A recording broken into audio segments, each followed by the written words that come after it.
क्या है मैं तैयारी दोनों ही केंद्र दिल्ली सरकार हाई कोर्ट और सुप्रीम कोर्ट की जो टिप्पणी है, दोनों पर ही मैं अपने विषय को रखूंगा। पहले चूंकि दिल्ली हाई कोर्ट के विषय में बात हुई, दिल्ली हाई कोर्ट में आज एक बहुत बड़ा विषय खुलासा हुआ। इस विषय को दिल्ली की जनता को अवगत कराना बहुत आवश्यक है, अनिवार्य है। मैं जो ऑब्जर्वेशन है वो पढ़ रहा हूं आपके सामने, अभी सबके पास ये पब्लिक डोमेन में है। आप देख सकती हैं जो सीनियर एडवोकेट है सचिन दाता, जयपुर गोल्डन हॉस्पिटल के, जहां पर आज से 3 दिन पहले 25 मरीजों का दुखद अंत हुआ था ऑक्सीजन की कमी के कारण।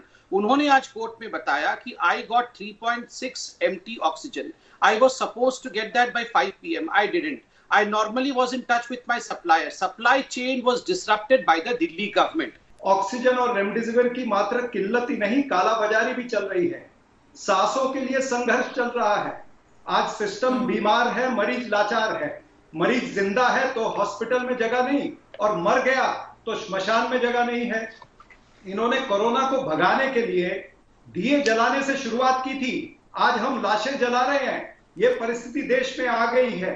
पहली बात तो मैं कह दूंगा, जो आपने पहले से ही कहा था कि किसी प्रकार की कोई कमी नहीं है, न ऑक्सीजन की कमी है न दवाइयों की कमी है, ये मैं पहली बार आपको बता दे रहा हूं। दूसरी बात कि इस बार का इन्फेक्शन 2020 के इन्फेक्शन से कई गुना और इन्फेक्शियस हो गया है, बहुत ज्यादा फैलाव है, लगभग एयरबोर्न हो गया है, परिवारों में पूरा एक बैग फैल जाता है।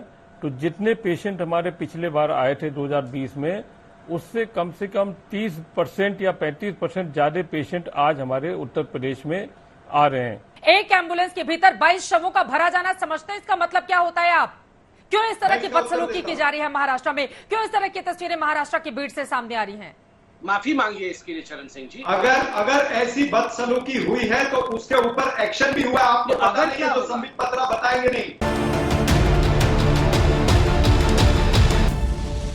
क्या ये फैसला सही है?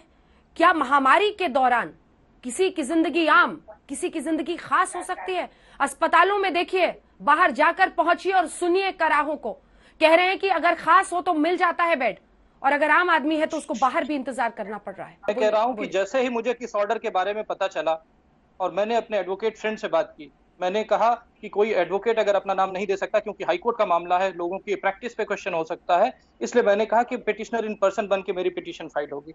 और मैं बहुत धन्यवाद करना चाहूंगा मीडिया का, क्योंकि सुबह से ही मैं 3 मीडिया चैनल पे बैठा और तीनों पे मैंने इस बात को कहा, और अल्टीमेटली मीडिया की वजह से ही मुझे लगता है ये बात कोर्ट तक पहुंची है, और जिसकी वजह से आज ये ऑर्डर हाईकोर्ट ने अपने आप स्वतः वापस ले लिया। गौरव भाटिया जी, सुप्रेशी ने, दोनों को दिखाइए। गौरव भाटिया जी, हाईकोर्ट ने तो कह दिया है कि हमने ऐसी कोई मांग की ही नहीं थी। देखिए, मैं हाईकोर्ट पे जरूर आऊंगा और भारतीय जनता पार्टी की बात कहूंगा, और 3 ऐसे नैतिक मूल्य हैं जिनका उल्लंघन अरविंद केजरीवाल जी ने अपना निकम्मापन छुपाने के लिए किया है। पहला, अनुच्छेद 14। अंजना जी ये कहता है कि हमारा हर नागरिक और उसकी जान बराबर है, कोई भेदभाव नहीं हो सकता, इक्वालिटी बिफोर लॉ। दूसरा, अनुच्छेद 21, the right to life and liberty, हर किसी की जान जो है वो बहुत ही मूल्यवान है और उसको बचाने का प्रयास होगा। और तीसरा, separation of the judiciary from the executive, जो न्यायपालिका है वो निष्पक्ष तभी रह सकती है जब अरविंद केजरीवाल जी जैसे मुख्यमंत्री, जब उनका केस खराब है तो प्रलोभन देके या प्रयास ना करे जुडिशरी को इन्फ्लुएंस करने का। सुप्रिया जी, मैं सबसे पहले तो भर्त्सना करना चाहती हूँ जो दिल्ली सरकार ने काम किया है, और मुझे लगता है गौरव भाटिया और मैं शायद कभी लाइफ में अग्री नहीं करेंगे किसी चीज पर, लेकिन आज वो अनोखा दिन है जिसमें हम अग्री कर रहे हैं कि अरविंद केजरीवाल जी ने जो किया वो कुत्सित था, और कुत्सित इसलिए था क्योंकि उन्होंने खुद, उनका ट्विटर बायो क्या है, सब इंसान बराबर हैं। आप अपनी खुद की बात पर यकीन नहीं करते हैं। आपने कहा था वीआईपी कल्चर तो अंग्रेजों की देन थी, खत्म हो जाना चाहिए जब देश आजाद हुआ था। मैं आज करना नहीं चाहती थी कांग्रेस बनाम भाजपा बहस, और करूंगी भी नहीं, क्योंकि मुझे लगता है मुद्दों पर आज बात होनी चाहिए। आज देश के लोग मर रहे हैं, मुझे पढ़ना ही नहीं है इस बहस में। इसलिए मैं पूछना चाहती हूँ, जब योगी आदित्यनाथ जी, और मुझे दुख होता है क्योंकि मेरे प्रदेश के मुख्यमंत्री है, सूबे के मुख्यमंत्री हैं, जब वो आकर ऑन रिकॉर्ड कहते हैं कि उत्तर प्रदेश में ऑक्सीजन की, बेड्स की, एसेंशियल मेडिसिन की कोई कमी ही नहीं है, और तड़ातड़ लोग मर रहे हैं। कानपुर में आप देखिए किस तरह से शवदाह में लोग मर रहे हैं, बिना इलाज हुए लोग मर रहे हैं, तो क्या समझा जाए इसको? सबके दिमाग में ये सवाल घूम रहा है कि इस आफत, इस महामारी, मौत के इस हाहाकार से मुक्ति कब मिलेगी। भारत में कोरोना की दूसरी लहर का शिखर यानी पीक कब आएगा, ये कब थमेगी। इसके लिए आज के आंकड़ों और आईआईटी कानपुर के एक रिसर्च की मदद लेंगे। इससे आपको दूसरी लहर के खतरनाक भविष्य की तस्वीर समझ में आ जाएगी। आईआईटी कानपुर के वैज्ञानिकों ने अपने डेटा में नया अपडेट दिया है, इसकी जानकारी आपको होनी चाहिए। आज जो स्थिति है उसके आधार पर वैज्ञानिकों का मानना है कि दूसरी लहर का पीक 14 से 18 मई के बीच आ सकता है और रोजाना संक्रमित होने वाले मरीजों का आंकड़ा 4 से 8 मई के बीच 4,40,000 प्रतिदिन तक जा सकता है और एक्टिव संक्रमित मरीजों की संख्या 38 से 48 लाख के बीच होगी। आपको बता दें कि आज की तारीख में भारत में एक्टिव मरीजों की संख्या 28,82,000 है। जाहिर हालात और खराब हो गए हैं। पिछले हफ्ते वैज्ञानिकों का अनुमान था कि दूसरी लहर का पीक 11 से 15 मई के बीच आ जाएगा और रोजाना संक्रमित होने वाले लोगों की संख्या 3.5 लाख के पार जाएगी, जबकि एक्टिव संक्रमित मरीजों की संख्या 33 से 35 लाख के बीच होगी।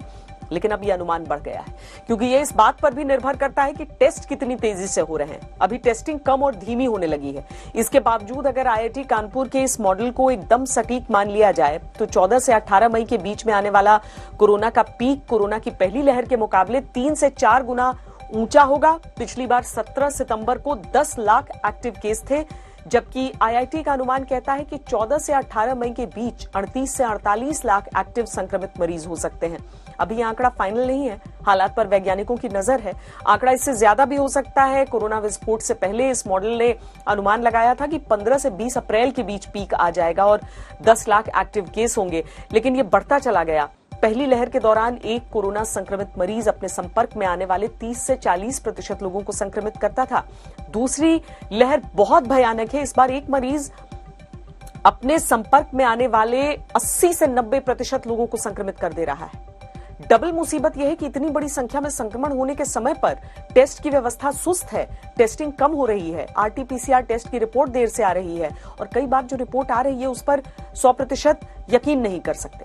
हर 5 में से 1 की रिपोर्ट गलत साबित हो रही है। ऐसे में कोरोना के शिखर का अंदाजा लगाना मुश्किल है, लेकिन इतना तो तय है कि कोरोना से ये युद्ध लंबा चलेगा।